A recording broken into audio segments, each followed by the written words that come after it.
Welcome back, YouTubers, to another Q&A number 87 with us, the BRITISHFIST British Fist. I would have spelled that wrong if I did it. Ka-ching! Mr. Parkin here. I'm not going to spell out my name. You already know how to spell it. And NJ. I already kind of spelled it out. I'm a spelling bee champion. And I've changed my genes for this. What's up? You have indeed. After the last Q&A. Yeah, it was fantastic. Subscribe down below, like down below, and comment down below. I don't know, I just like stretching my hand like that. I guess I'm a little bit camp. And make sure you contact us in the links in the description box below. Stop staring at our subscribers, NJ. They're a little bit freaked out by you. Anyway, we've got a WhatsApp compilation coming up soon. We really want you to send in some of your WhatsApp clips. So do like a 5-second clip of yourself doing... What's up? And we'll put it in a special compilation for you guys in the Elimination Chamber review, which is also going to be NJ's lovely birthday.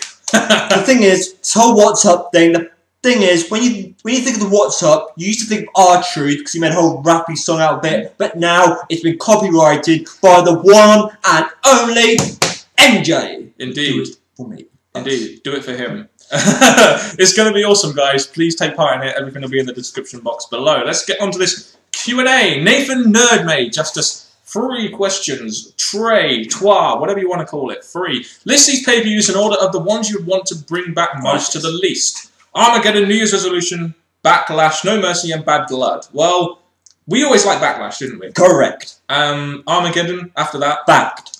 It's definitely fact. No Mercy. Correct. Then Bad Blood. Fact. Then New Year's Resolution. Correct. Because that was just kind of like a gimmick pay-per-view in itself. So. The thing is, I did find it hard between Backlash and Armageddon just because they are 2 big standout hardcore pay-per-views, but Backlash just makes it 'cause it's better than Extreme Rules. I guess with me, I would bring back Armageddon because at least Extreme Rules is still a decent pay-per-view to follow at WrestleMania, whereas I think the pay-per-view in, I suppose, TLC, it's kind of pointless to have Armageddon there. If WWE was ever to turn to TV-14 again, would they just do it, or would they have some big storyline leading up to it to make it interesting? When I thought of it, the best way they could do it is have a attitude era. Let's say they brought back Brock Lesnar and that whole first Extreme Rules match. That could have been the trigger to start.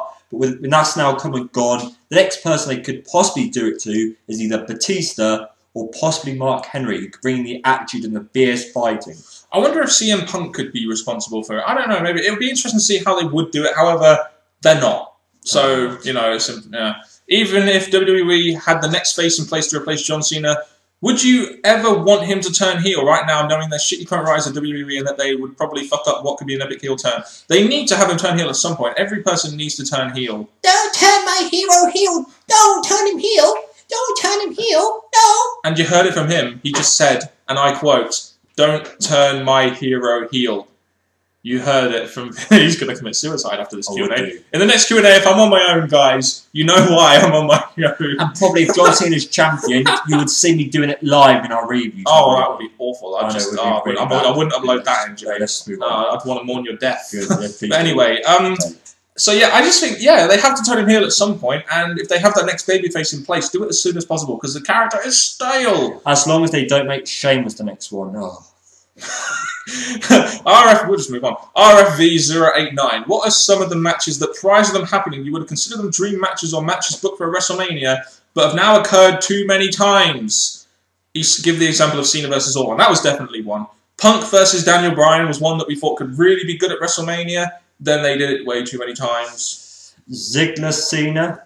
Again, another match that's done way too many times. Sheamus and Barrett was done too many times. Barrett and Orton was done too many. All these matches, to me, scream out WrestleMania matches. They just did them way too many fucking times. It's unbelievable. What's this really stupid thing that WWE have with regards to consistently repeating matches? And so when it gets to pay-per-view, no one cares about it. We mentioned this in our last Q&A. If both titles were combined, let's say they did both championships combined, they could have the Raw main eventers versus SmackDown main eventers, which would almost avoid the repeated feuds, but that's not going to happen. We do need more people in the main event. What is your opinion on shows like Jersey Shore? Do you class the show as unfair, as the people involved in the show are worth millions, even though they have no talent but just get paid to look like idiots? Again, another suicide attempt. I'm going to, go orange, and go onto that show and become famous. Dude, you're already famous. You don't need to go on Jersey Shore. Look how many people are doing your signature taunt. What? Indeed. It just sucks. The people in there are trash. If you were WWE, would you have brought in Claudio Castagnoli and Chris Hero and not formed a tag team with them and changed their in-ring names? I saw no reason as to why WWE needed to change their in-ring names, but I guess it was just because they wanted to mold them around their own product. But I would like to have seen them in a tag, but back then when they were in, the tag team division wasn't really that great, which is why I was quite happy when they were going on singles runs.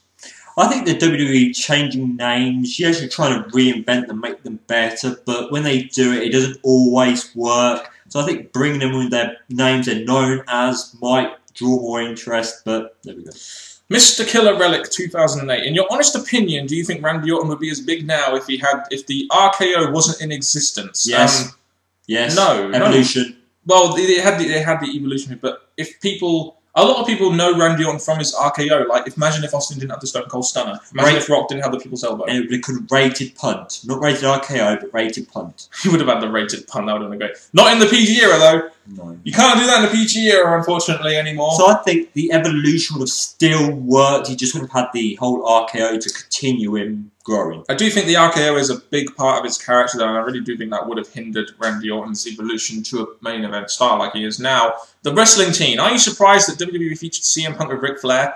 Not really, because CM Punk is one of the top heels on the roster. He is the top heel on the roster right now, so the perfect person to really put Ric Flair in a segment with, really, on his return. When it comes to people you want to put at the top or people you want to grow in the industry, put them into the ring with classics or great mic talkers is a way to give them the kickstart. Hence why they thought the whole bringing in the Mick Foley, the Bret Hart. So I think with that, Ric Flair's a name that WWE haven't actually used. They've used the Bret Hart to Mick Foley. So I think this was something different and it worked for that reason. What do you think WWE should do with the latest acquisition of Ric Flair? Well, they've partnered him with Miz, so I think why not make him Miz's manager or something like that? They've given Miz the figure 4 now, so why not do that? Or have him as a GM, either way. With me, I'm going to upload a video about this. I know I've already done it right now, but I think with Ric Flair, I think he should have his appearances now and again, like the Bret Hart does now and again, Mick Foley now and again, but nothing really long term. That's just me. Is Ryback versus Cena a potential Mania match that could have torch passing implications backstage wise? Yes, because we look at Ryback, basically they're building him up as the next sort of big guy in the company where Cena would be. So I think if they did have that match at WrestleMania, it would have some torch passing implications backstage wise. I really do think it would. I think Cena does need to pass his superhero stuff to someone else. The fact he's had all these other names face him, they've been unable to beat him or become the big guy like John Cena is. I think it'd be a bit better for someone like Ryback, who's not had the proper build, to come in, go against Cena, get the torch of Cena when everyone else has failed. So I think the WWE, you've really got to have full faith in the person they're going to be passing the torch on to. Have him win the Royal Rumble, then we'll do it at WrestleMania 30 or something like that. I really do think, though, someone has to come along and Cena has to put someone over. And right now, the perfect person to put over would be Ryback, in my opinion, in terms of how they're going to build him and how much faith the company have in him right now. Do you think the WWE should venture the Miz and CM Punk as a feud that can blow up at WrestleMania, considering they have obvious animosity between each other? I do. Now they turn Miz face and Punk heel. They can do that. I do think a feud between these two would be good. I don't think it would be a good WrestleMania feud with The Rock being there, but definitely a good feud for somewhere in 2013. As soon as Miz turned face, straight away, without thinking anything negative, these are the kind of matches I thought. Wade Barrett, CM Punk, stuff like this. And if it does happen, let's say Miz finds a way to become a top base main event or up the main event scene. Yes, this year's kicking off and it doesn't seem that way. So either at the end of this year, beginning next year, I would love to see this match. Indeed. Mr. TJ Solomon 93 asked us 3 questions. What superstars today do you think will be future Hall of Famers? I think really it's hard to say because of the fact that we're in a new era and the fact that we've got a lot of superstars right now that haven't really been around for like 5 or more years. So you'd have like the Cenas, the Ortons, Triple H is obviously going to go into the Hall of Fame. Maybe a CM Punk will go into the Hall of Fame. Maybe a Sheamus. But a lot of people haven't really been around that long in order to really warrant Hall of Fame status yet, in my opinion. Or you could look at that guy and you can't exactly say he's going to be a Hall of Famer because they haven't been around that long. There is one person, but I won't count him as a newer wrestler. That's none than Kane. Kane should definitely go. I think Christian, possibly. Big Show will eventually. They're all older wrestlers that you could see going into the Hall of Fame, definitely. What tag teams in the Indies do you think TNA should hire and rebuild their tag team division around? Briscoes would be a really good tag team. I've always liked the Briscoes from ROH. The fact that TNA, ROH are not really ever going to break these two up, because these two are not like stuck to being tag team, but they seem to be together long term. I think these two would definitely be a great one to bring up. You still need to bring in a lot more tag teams, though. And I really don't know of any other independent tag teams that they could bring in. So if you guys have any ideas as to who they could bring in from the independent scene, please let us know, because we really don't watch that much independent wrestling. I've watched a little bit of PWG, but again, there's a couple of tag teams in there, but they're mainly ROH based. So should Judas Messias and/or Relic return to TNA? Yeah, definitely. Oh, all the way. iRod4545. Would you guys want to see a feud between the New Age Outlaws and Rhodes Scholars that leads to a classic dumpster match at WrestleMania 29? Oh boy, reliving Cactus Jack and Chainsaw Charlie versus the New Age Outlaws in the modern era would be awesome. We're all for that. We've said this in previous videos. We keep on saying it. This is the one feud that, with the hint of DX returning, with Team Rhodes Scholars needing their big build-up as a tag team and future wrestlers, yes, all the way. Definitely so. We even put it on our Dream WrestleMania card. So, do you think it's better if The Rock just competed and won the Rumble itself to face CM Punk at WrestleMania 29, with maybe him and Cena being a final two in the Rumble? It would have been nice to see Rock in the Rumble, but I'm quite happy with having him going after the WWE Championship at the Rumble, because they're gonna obviously they want him as champion going into WrestleMania to increase the business and stuff. I personally feel they should have had The Rock get this championship shot in a different way than just saying, I'm going for it. The Rumble, I'm still waiting to see when WWE make a young star win it, like the Rumble should almost be like. Yes. So for this case, I wouldn't want to see Rock win it. Please remember, we are recording this before the Royal Rumble, but if Rock won it, it'd be like, well, it's good for a couple of months, but not really good long term. So who should Ryback feud with going into WrestleMania 29? Big Show. Definitely Big Show. He doesn't do that with his tongue. Matthew Brown. What do you guys think was better in 2012, TNA or WWE? TNA by far. I'm sorry, you cannot say WWE was better. TNA was definitely better in my opinion. Well, when you think of every year that the world gives us, you do think tits and ass is better than what WWE offers us. Yes, I think it's TNA. Yeah, definitely TNA. Total non-stop action for the win, and that was definitely much better. The amount of times that we used to get together on Thursday and really enjoy Impact, and compare that to the amount of times we used to get together and just be like, ugh, when it came to Raw or SmackDown, and we stopped watching the shows. Remember that? Oh, yes. Oh, the good old days when we used to watch Raw and SmackDown live, and we could tolerate it. Cold Rain 861, that's what 2 years of YouTubing does to you. Should Kenny King be pushed to the main event scene in late 2013? I would say, if you don't give him option C, then no. But I think Kenny King, as a wrestler, as a character, depending on what TNA do, it could be a main event at some point down the line, maybe like an Austin Aries was, if he's like the next sort of option C guy. But right now, I'd say no, but I do see star power in Kenny King. Whether or not that's outside the exhibition or not, depends on what TNA do. I'm a Kenny King fan. I'm not just going to say yes just because I'm a Kenny King fan. I think the way that TNA are going right now with their slow booking, yes, they did great with Aries, but I don't think they're going to do as great with Kenny King just yet. Maybe they'll start to. So I think maybe early 2014. But I do think he should become a main event eventually, yes. I think option C would be the best way of doing it as well, kind of similar to what they did with Austin Aries. Even though he's nowhere near an Austin Aries, but he's still a damn good performer. Why are fans such marks these days in this awful era compared to back in the late 90s when WWE fans were also huge fans of WCW and ECW? Probably because a lot of fans nowadays will get behind anything that isn't WWE.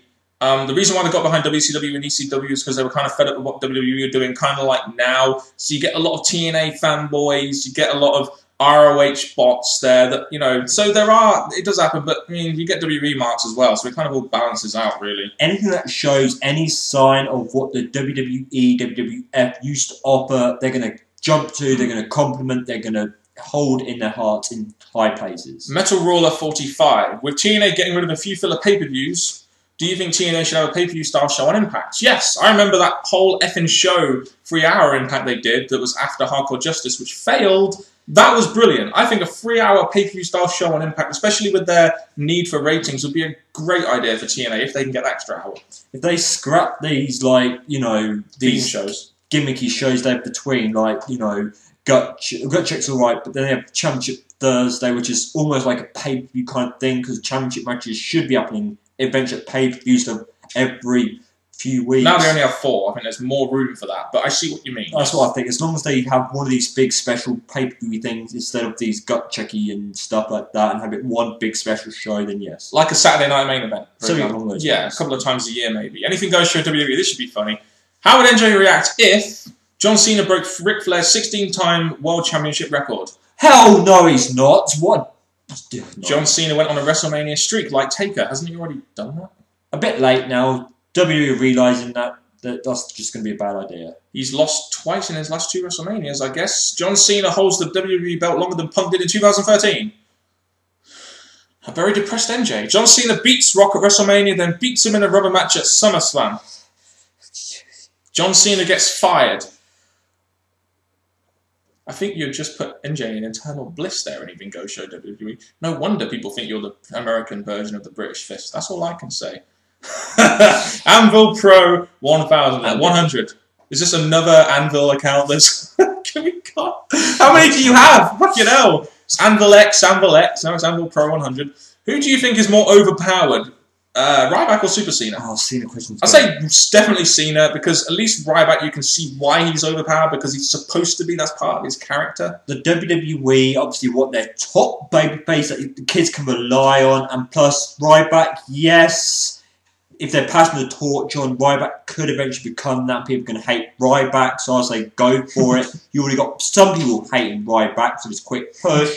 They continue making people hate him, and look how great his career is going to go. As for Cena, he's always been Super Cena. Once he was the US champion, the WWE thought, it looks a bit like Superman. With the big Superman thing on his chest and the little curl in his hair. Yes. And the rapping. Yeah. The AJ Assassin. You're the person that took AJ then, I suppose. What would you hate the most in order? 1 most and 5 least. TNA turns PG. Justin Bieber performs at SummerSlam. The Great Khali headlines WrestleMania. If Garrett Bishop won the Bound for Glory series. Kevin Nash faces The Undertaker at WrestleMania with knees still intact. Okay. The one I would hate most, and I think you would agree here, the middle 3. I can't choose between the middle. Justin Bieber performing at SummerSlam, you'd hate the most. Great Khali headline WrestleMania would be terrible. Garrett Bishop won the Bound for Glory series. All 3 of those, terrible. No. The Bound for Glory series, I'm not going to put near number 1 because he could win the Bound for Glory series but lose his championship match. So I'm going to forget that one. In a squash match at the final match of Bound for Glory. That's the way. Khali headline WrestleMania, he could still lose that match. Bieber, again, people will be booing him, so that's okay. TNA turning PG. Whoa. The fact is, we want there to be at least a show that offers us some strong wrestling. And Kevin Nash facing Taker, it'll be another squash match. Because yes, he's Kevin Nash, but WWE are going to destroy him. So I think number 1 should be number 1, PG. Then Justin Bieber for the booing. Great Khali. Garrett Bischoff. So basically the order they got it in. We'll go with that. Yes. Yeah, we'll cover that one. Yeah, you ordered it for us there, brother. What's the question above, please? I can't see number 2, NJ, on the lovely plasma screen we have in front of us that cost me like 200 fucking quid because my old one broke. As a Batman fan, I was wondering, have you seen the Dark Knight trilogy? And if so, which one is your favourite? I'll have that over to NJ because I have never seen or been a fan of Batman. I think with the creators of these, Christopher Nolan has done a brilliant job, but it may be going from number 2, 3, 1, but either way, every movie has justice and greatness. Yeah, I'm a massive fan of Superman, by the way. Send in your Superman questions, please. Who is your favourite comedian? Mine is Peter Kay. Mine, I have so many.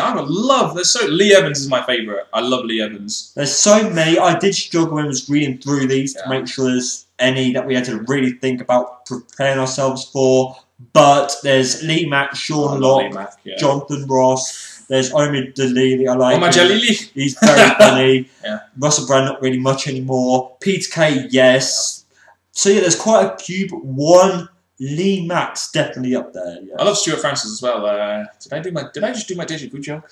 Oh, I love it in one-liner. And one more question before we go off this Q&A. It's a good one, by the way. Golden Eagle 417. Would wrestling ever recover if WWE, TNA, or ROH suddenly went out of business? Well, if ROH went out of business, it wouldn't really affect it that much. If TNA went out of business, I don't think it would affect it all that much either. I think yes. I think if TNA went out of business, the WWE would be more relaxed. Oh, definitely. Even though TNA's not up there, the fact that if TNA went, it'd be like ROH is miles away. It would be a bit more relaxed. So I think TNA, as much as the WWE would still keep going without TNA, I think if TNA went, the WWE would change a lot more. If TNA wasn't there right now, WWE would be in a bad state. I mean, it already is. If WWE went out of business, then do you really think TNA would be able to take that #1 spot and run with it, or do you think it would just lead to the wrestling business just losing whole interest because of the lack of brand power? I think without the WWE, yes, eyes would go to TNA because I think we've still got to get our wrestling buzz somewhere apart from DVDs. So I think they may turn to TNA. It doesn't mean they'll like it more. It's just they need to get their buzz from somewhere. It would really be hard for wrestling to recover if WWE went out of business because they're the main.